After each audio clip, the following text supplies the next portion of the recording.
Kalau kita bicara mujizat yang sebenarnya, karena yang benar itu Tuhan, kita harus melihat apa yang dikagumi Tuhan, apa yang disukai Tuhan, itulah mujizat yang sebenarnya. Tetapi apa yang kita kagumi, apa yang dunia kagumi, itu tidak mujizat yang sebenarnya.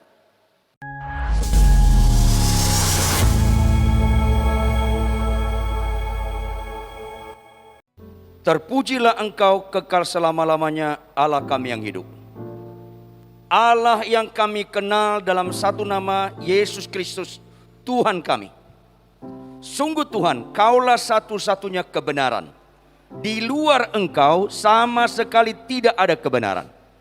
Untuk itulah Tuhan, setiap kami sungguh harus mengerti, tidak ada mujizat yang jauh lebih indah dalam hidup ini selain hidup dalam kebenaran. Roh Kudus berotoritaslah dalam pemberitaan firman Tuhan. Lembutkan kami semua. Jangan ada paradigma, tata nilai, mindset dalam hidup kami mengadakan perlawanan terhadap kebenaran. Tolong Tuhan, kalau ada kebenaran firman Tuhan tidak cocok pada kami, bukan kebenaran yang berubah, melainkan kamilah yang berubah. Dan buat kami suka berubah, sehingga pendekatan kami dengan iman setelah mendengarkan firman Tuhan, ada perubahan dalam hidup kami. Sehingga kami pulang, kami menikmati ibadah yang sejati. Senangkan hatimu Tuhan, sebab dalam nama Yesus kami sungguh sambut kebenaran firman Tuhan. Haleluya. Semua yang percaya sama-sama katakan amin. Silakan duduk. Shalom. Shalom. Tuhan baik, amin. Tema kita hari ini, The True Miracle. Apa temanya? The True Miracle. Apa itu? Mujizat yang sebenarnya. Ulangi, apa temanya? Kalau kita bicara mujizat yang sebenarnya, karena yang benar itu Tuhan, kita harus melihat apa yang dikagumi Tuhan, apa yang disukai Tuhan, itulah mujizat yang sebenarnya. Tetapi apa yang kita kagumi, apa yang dunia kagumi, itu tidak mujizat yang sebenarnya.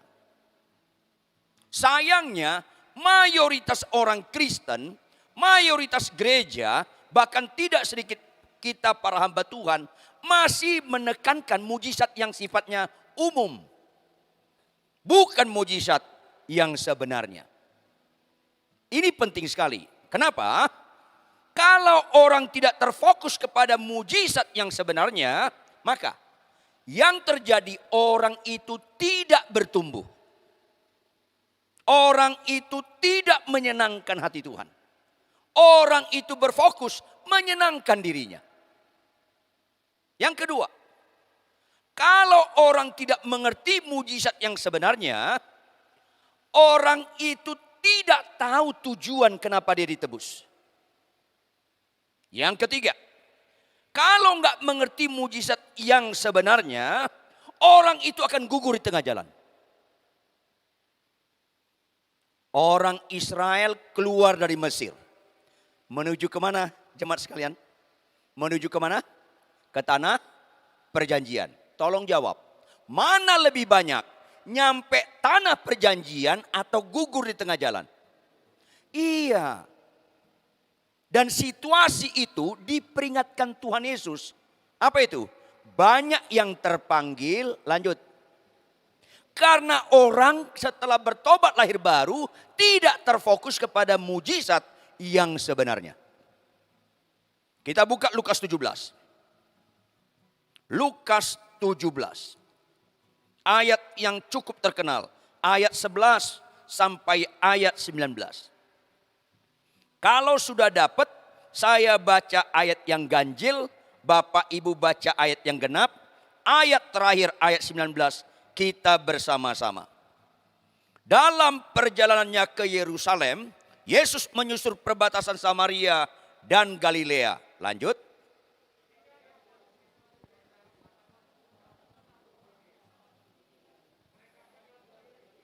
dan berteriak, "Yesus Guru, kasihanilah kami."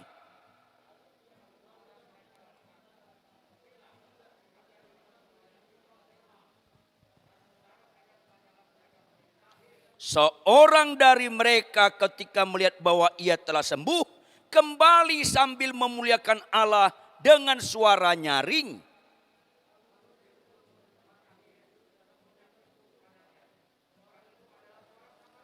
Lalu Yesus berkata, "Bukankah ke-10 orang tadi semuanya telah menjadi tahir? Di manakah yang 9 orang itu?"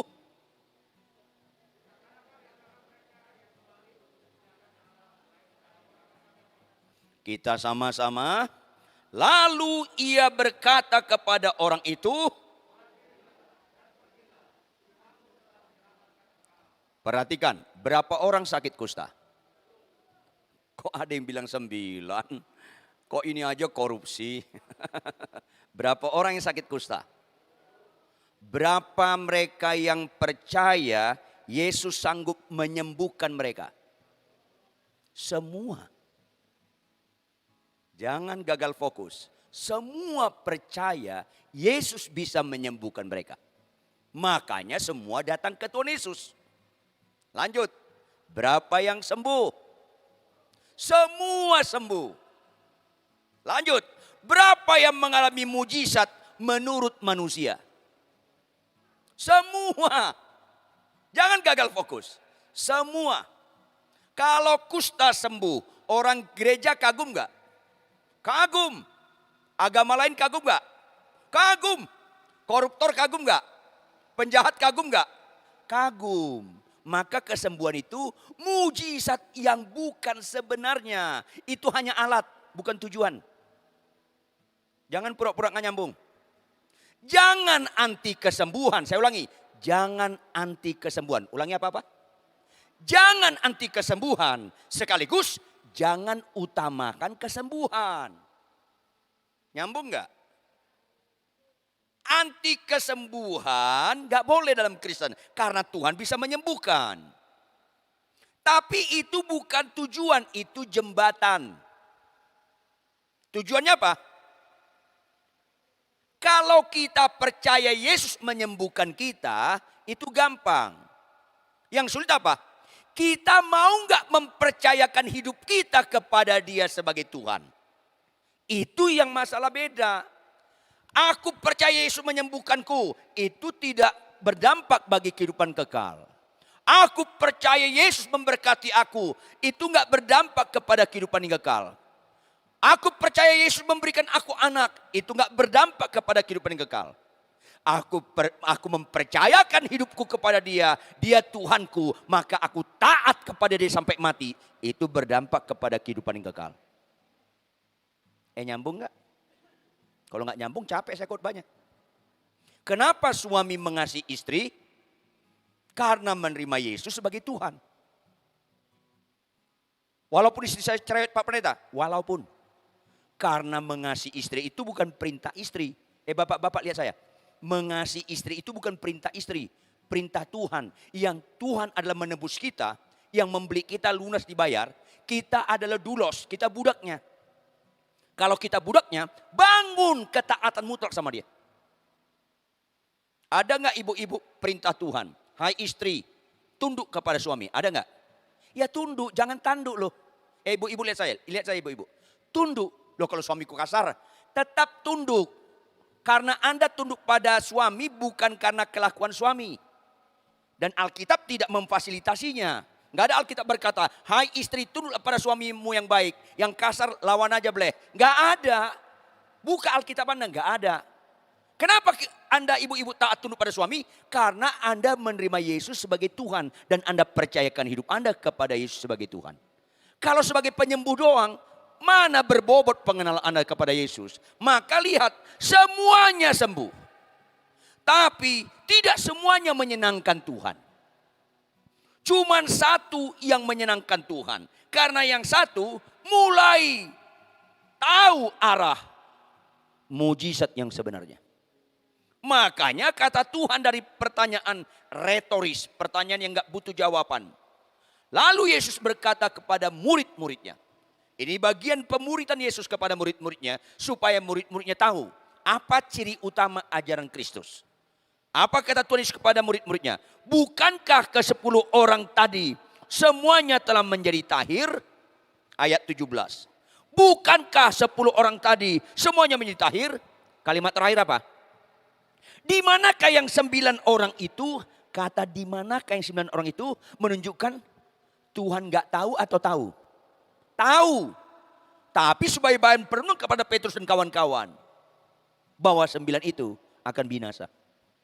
Kesembuhan tidak menyelamatkan. Dengan catatan, jangan ragu Tuhan bisa menyembuhkan. Tapi kesembuhan doang tidak menyelamatkan. Karena kesembuhan bukan mujizat yang sebenarnya. Mujizat yang sebenarnya kalimat berikutnya. Ayat 18. Lihat. Tidak adakah di antara mereka, siapa mereka? Yang 9, yang kembali untuk memuliakan Allah selain daripada orang asing ini? Artinya sakit sembuh tidak ada kaitannya untuk memuliakan Allah. Nggak ada. Makanya 9 sembuh nggak? Sembuh. Kata Tuhan, tidak ada di antara mereka yang kembali untuk memuliakan Allah. 9 lagi sembuh. Tapi karena sembuh doang, itu nggak ada kaitannya dengan memuliakan Allah. Kecuali yang satu orang ini, orang asing ini, karena orang asing ini mempersembahkan hidupnya dengan statement hidup dia tersungkur di hadapan Tuhan dan menerima Yesus sebagai Tuhan. Jadi yang satu orang ini yang memuliakan Allah, yang 9 tidak memuliakan Allah walaupun sembuh. Sayang pengajaran seperti ini gak ditekankan berulang-ulang.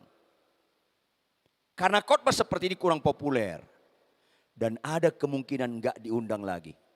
Gak apa-apalah, kebenaranlah khotbahkan. Karena satu saat kita akan dihakimi Tuhan. Sakit sembuh menyenangkan kita. Belum, garis bawahi, belum menyenangkan Tuhan.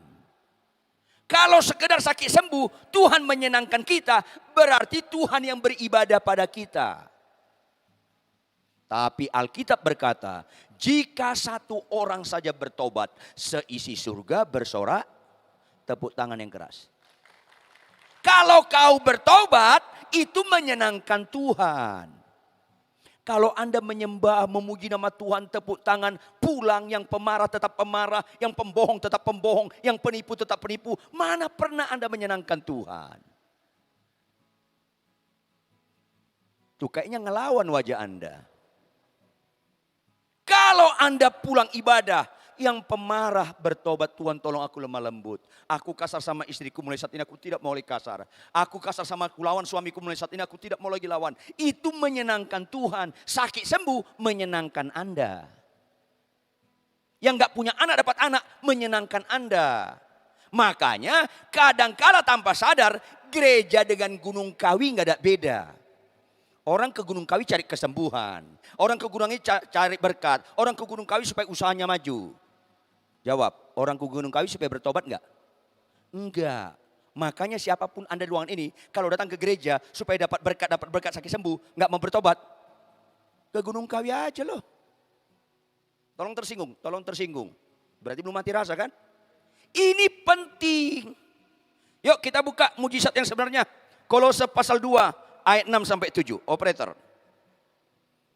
Kolose pasal 2 ayat 6 sampai 7. Sama-sama kita baca 2 ayat ini. 1, 2, ya. Kamu telah menerima Kristus Yesus, Tuhan kita. Karena itu hendaklah hidupmu tetap di dalam Dia. Yang kedua, hendaklah kamu berakar di dalam Dia dan dibangun di atas Dia. Hendaklah kamu bertambah teguh dalam iman yang telah diajarkan kepadamu. Dan hendaklah hatimu melimpah dengan syukur. Ini mujizat yang sesungguhnya. Dimulai dengan apa? Ayat 6, operator. Kamu telah menerima Kristus Yesus sebagai Tuhan. Kalau Anda nggak menerima Yesus sebagai Tuhan, nggak bisa Anda mengerti percaya iman yang sesungguhnya. Tuhan itu Kyrios, artinya Tuhan. Yang memanggil Tuhan itu doulos, budak. Perbedaan signifikan, perbedaan yang sangat beda. Agama Kristen dengan agama lain. Kristen agama penebusan. Ulangi, Kristen agama apa? Konsekuensi logis kita ditebus, kita budaknya. Kalau budaknya, bangun ketaatan absolut sekalipun walaupun apapun yang terjadi. Bangun ketaatan absolut.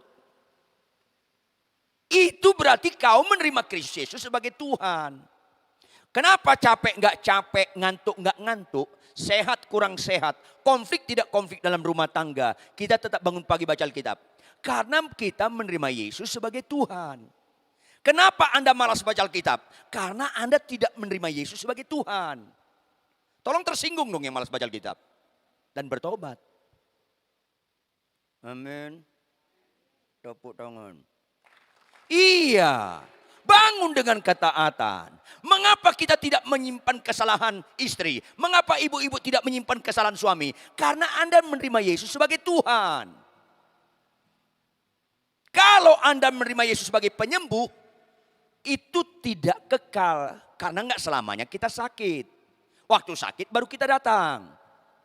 Kalau sehat, orang dia penyembuh nggak perlu kita orang sehat. Ini yang bahaya. Dengan catatan jangan ragu Tuhan Yesus bisa menyembuhkan kita. Jangan ragu Tuhan bisa memberkati kita. Tapi yang absolut, terimalah dia sebagai Tuhan kita. Ini penting. Kamu telah menerima Kristus Yesus Tuhan kita. Kamu telah, Paulus berkata kepada jemaat Kolose, kamu telah. Tapi banyak di gereja-gereja sekarang, kamu belum menerima Kristus sebagai Tuhan. Sebagai penyembuh iya. Itu banyak sekarang. Makanya banyak orang Kristen. Nggak ada gairah disiplin baca Alkitab. Karena nggak menerima Yesus sebagai Tuhan. Banyak orang Kristen. Suka sekali istrinya marah dia balik maki. Suaminya marah dia balik maki. Karena nggak menerima Yesus sebagai Tuhan. Belum lagi yang lain. Banyak orang Kristen. Disiplin memberikan perpuluhannya sulit. Mengampuninya sulit. Melayani masih berzina. Ya susah. Karena belum menerima Yesus Kristus sebagai Tuhan. Ini yang seringkali nggak ditekan-tekankan. Makanya Tuhan mengendaki semua lutut dan bertelut mengaku Yesus Tuhan. Bukan sekedar penyembuh. Penyembuh nggak usah terlalu dipopulerkan. Walaupun kita mengerti dia bisa menyembuhkan. Yang harus dipopulerkan dia Tuhan kita. Tapi banyak orang katanya, saya ulangi, katanya menerima Yesus Kristus Tuhan. Tapi hanya di bibir dalam aktivitas pelayanan, bukan dalam kehidupan sehari-hari. Buka Matius 7 ayat 21. Operator, Matius 7 ayat 21. Bukan setiap orang yang berseru kepadaku, Tuhan, Tuhan akan masuk dalam kerajaan surga. Bukan. Tuhan, Tuhan. Banyak orang menyebut Yesus Tuhan. Menyebut Yesus Tuhan itu kurang berbobot mengaku Yesus Tuhan. Satu-satunya statement hidup yang berbobot, pernyataan hidup yang berbobot mengakui Yesus Tuhan itu ketaatan. Saya ulangi, ketaatan. Ulangi Bapak Ibu. Ketaatan. Satu-satunya statement hidup mengakui Yesus Tuhan, ketaatan. Makanya kalimat berikutnya apa? Melainkan dia yang melakukan kehendak Bapakku yang di surga. Yang melakukan taat. Karena apa? Ayat 22. Operator. Operator Matius 7 ayat 22. Pada hari terakhir banyak orang, kalau Alkitab berkata banyak itu enggak sedikit. Banyak orang akan berseru kepadaku, Tuhan, Tuhan, bukankah kami bernubuat demi namamu dan mengusir setan demi namamu dan mengadakan banyak mujizat demi namamu juga. Semuanya dalam bentuk kata kerja terjadi. Terjadi nubuatnya, terjadi mengusir setannya, terjadi mujizatnya. Tapi bernubuat, mengusir setan, mendoakan orang sakit sembuh, tidak statement yang berbobot mengakui Yesus Tuhan. Catat baik-baik. Tidak satu statement yang berbobot mengakui Yesus Tuhan. Pelaku firman yang berbobot mengakui Yesus Tuhan. Catat baik-baik. Bersyukurlah Anda sebelum meninggal dengar firman hari ini. Supaya kalau tahun ini meninggal agak beres hidup kita. Mulai gak rela muka lo. Ngapain dengar khotbah yang gak mendatangkan perubahan? Hanya mengenakan telinga. Wah, bahaya sekali. Jadi khotbah kayak saya sekarang, saya khotbah tidak merupakan statement hidup yang berbobot mengakui Tuhan. Kalau saya khotbah, di rumah saya maki-maki istri saya. Nggak ada berbobot saya mengatakan Yesus Tuhan. Tapi kalau bapak ibu nggak pernah khotbah, tapi pelaku firman dalam kehidupan sehari-hari, itu berbobot Anda mengakui Yesus Tuhan. Bukan hanya khotbah, bukan hanya penyembahan mengakui Yesus Tuhan. Ketaatan dalam kehidupan sehari-hari, melakukan perintah Tuhan, itu yang berbobot mengakui Yesus Tuhan. Makanya nggak heran, banyak para pelayan, banyak orang pendoa, worship leader singers, tapi nggak pelaku firman. Ayat 23, apa katanya ayat 23? Pada waktu itulah Yesus akan berterus terang kepada mereka berkata, aku nggak pernah mengenal kamu. Hanyalah daripadaku kamu sekalian pembuat kejahatan. Yang dikenal Yesus, umat tebusannya, yang mengakui dia sebagai umat tebusan dengan taat sepenuhnya. Hanya itu statement hidup yang berbobot mengakui Tuhan.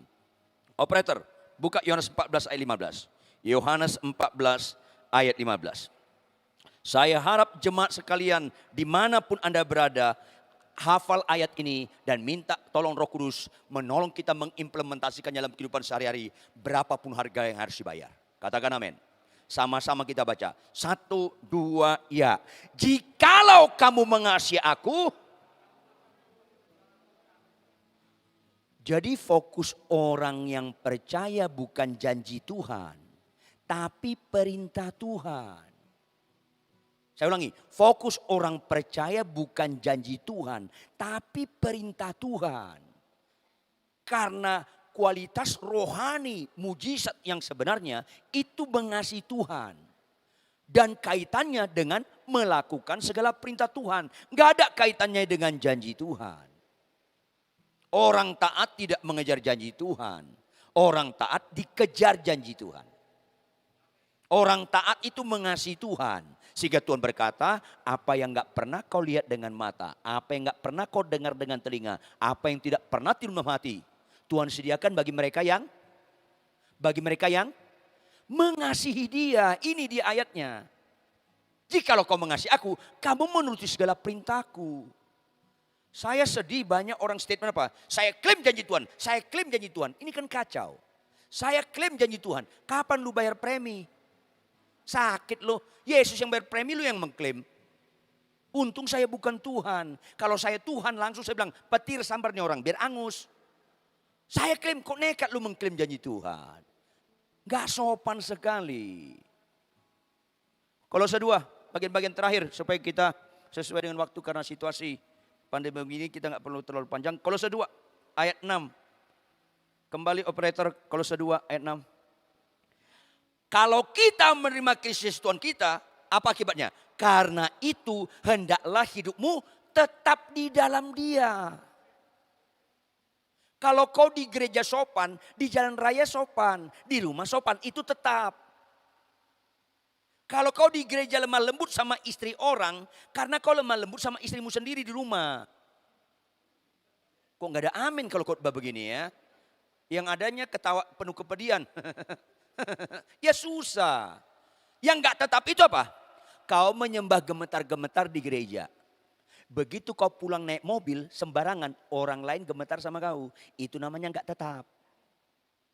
Yang bawa mobil, sopan kau di jalan. Tuh gak ada amin kalau khotbah begini. Kalau kau menyembah terharu-terharu di gereja, tapi kelakuanmu dalam rumah tangga mengharukan, itu gak tetap. Jangan ada dusta di antara kita. Orang bisa kita bohongi, Tuhan gak bisa kita bohongi. Biarpun gak ada orang, tetap jangan berbuat dosa. Biarpun dijamin gak ketahuan, tetap jangan berbuat dosa. Yusuf ada kesempatan berzina sama istri Potifar. Ada kesempatan, gak ada orang. Tapi dia tinggalkan kesempatan. Kenapa?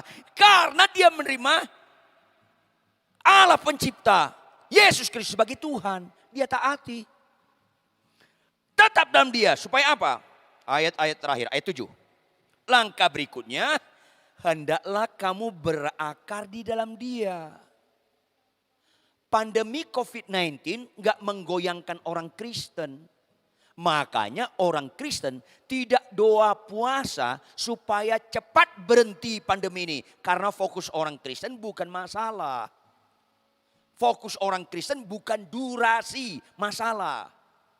Tetapi doa orang Kristen, Tuhan cepat atau lambat pandemi ini berlalu, buat kami tetap menjadi berkat di tengah-tengah orang mengalami kesulitan ekonomi. Di tengah-tengah orang mengalami kesulitan karena banyak. Itu baru fokus Kristen. Makanya saya sedih banyak orang menengking. Dalam Yesus, berhenti pandemi, berhenti. Capek, gak usah arahkan Kristen. Termasuk kau bapak-bapak. Jangan berdoa supaya cepat istrimu gak cerewet lagi. Bukan itu doanya. Durasi cerewet bukan itu fokus kita. Fokus kita, Tuhan biarpun istriku cerewet sampai mati, tetaplah aku mengasihi dia. Itu baru fokus. Aminnya mulai ada bapak-bapak. Gue demen nih. Nyambung nih kalau begini. Kayaknya ada kemungkinan saya diundang lagi nih. Ini penting. Ibu-ibu, jangan lagi berdoa durasi supaya suami Anda lemah lembut. Bukan. Tuhan bagaimanapun suamiku sampai mati, aku tetap tunduk pada dia. Itu Kristen. Bagaimanapun menantu kita, bagaimanapun besan, mertua, tetap kita mengasihi mereka. Kasihlah musuhmu. Itu namanya fokus Kristen. Amin. Tepuk tangan. Apa setelah tepuk tangan? Bertobat. Karena nggak ada rohaninya tepuk tangan. Iman tanpa perbuatan mati. Tepuk tangan tanpa pertobatan innalillahi. Iya. Ini penting sekali. Supaya apa? Supaya kita dibangun di atas dia. Ada pertumbuhan. Wajar Bapak Ibu kita sekalian. Respon kita terhadap betapa ajaibnya Tuhan. Betapa mulia dan besar kuasanya. Dengan tiap tahun rohani kita makin dewasa. Tiap tahun rohani kita makin dewasa. Catat baik-baik. Tanpa pertumbuhan, kau tidak menganggap Tuhan itu hebat. Kalau hanya sekedar sembuh, iblis pun bisa menyembuhkan. Tanpa pertumbuhan, gak ada penyembahan kau kepada Tuhan. Tanpa pertumbuhan. Saya ketemu sama anak seseorang. Umurmu berapa? 10 tahun om. 10 tahun. Kelas berapa kamu? Kelas 4 SD om. Oh ya? Luar biasa. 5 tahun lagi ketemu. Umurmu sekarang udah berapa? 15 tahun om. Loh sekarang kelas berapa? Tetap stabil om. Kelas 4 SD. Sakit. Kalau nggak naik kelas itu sakit. Kalau Anda dan saya tidak bertumbuh, itu namanya sakit. Lebih rohanilah kita tahun 2021 daripada tahun 2020. Maka wajar orang yang mengalami mujizat yang sebenarnya, pernikahannya makin lama makin bahagia. Karena dia menikah, pasangan kita menikah dengan orang yang terus berubah.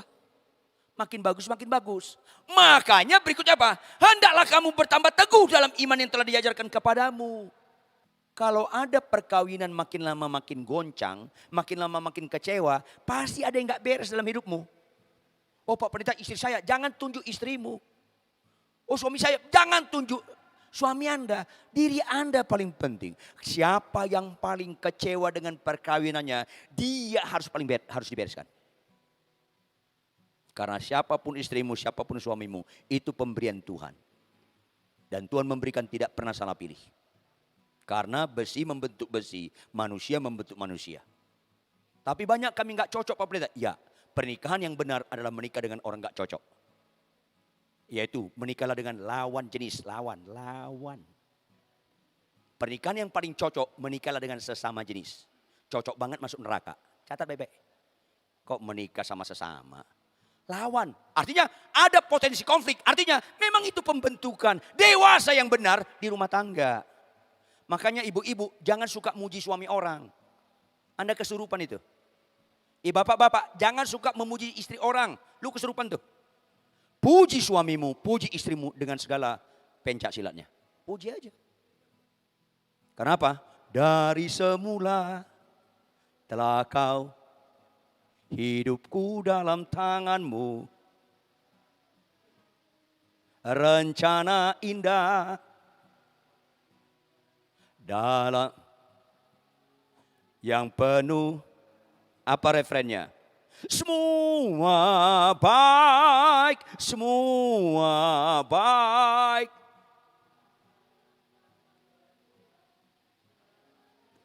Saya takut malaikat bilang apa? Bohong.